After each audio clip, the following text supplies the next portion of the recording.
Hello and welcome back to video number 2, which is calculating your costs for your monthly budget and potentially your yearly budget. Okay, so now what we want to do is you want to head on over to calculator.s3.amazon.aws.com/index.html. So once you enter that, you will be sent to this page, and we can begin to budget your monthly and yearly costs. Now, in order to do this, we want to go to the left-hand side and click on Amazon S3. Now, it's going to ask you to choose your region. What the region is basically you're going to have the option when you create your buckets to specify a region.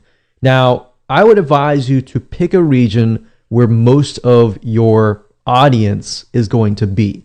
So if I feel like, okay, most of my customers or prospects are going to be in the United States, I might want to choose something in the United States here. So I'm just going to choose this one here. Now, standard storage is merely the amount of stores that you expect to use in a month. So in other words, how much are you going to upload? Now, realistically, most of you are probably going to upload max a couple gigs. Now, for those of you who are heavy users, you might say a max of 100 gigabytes. Now, imagine this. Your web hosting company, most of them, in order to upload like 100 gigs, you're at least paying $50 to $100 per month. Now, look at this. If I scroll up here, you can see it automatically shows you your estimated monthly bill. You only have to pay $2. So imagine the possibilities. Now let's talk about bandwidth, which is basically if you upload 100 gigabytes of video files, audio files, really large files, and people are actually watching these videos, listening to these audio files. Basically, if you have a file or a video file that's, let's say, for example, 20 megabytes. If it's 20 megabytes, then you send, let's say, 100 visitors who those 100 people watch that one video, then it's 100 times 20, which is 2,000, which is 2,000 megabytes, which is basically 2 gigs. So in this case, I just want to show you this. We have data transfer out, data transfer in. So these two are the ones that you will primarily be looking at. So let's try to max it out. Let's say, for example, that we have 500 gigs per month data transfer out and 500 gigs in. How much is that going to cost me?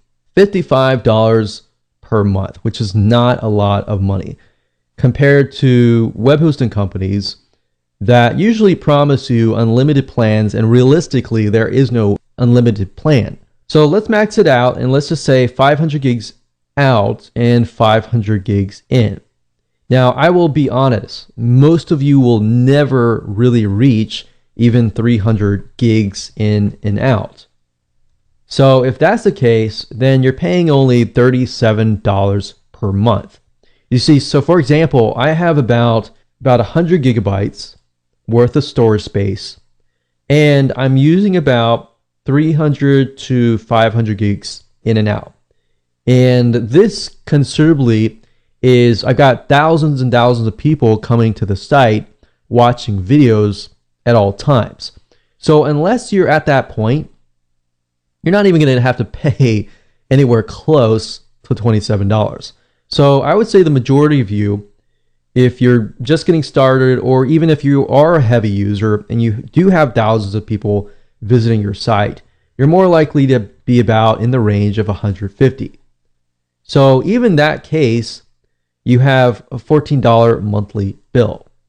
So $14 monthly bill, that times 12, we'll just do 15. It's about $180.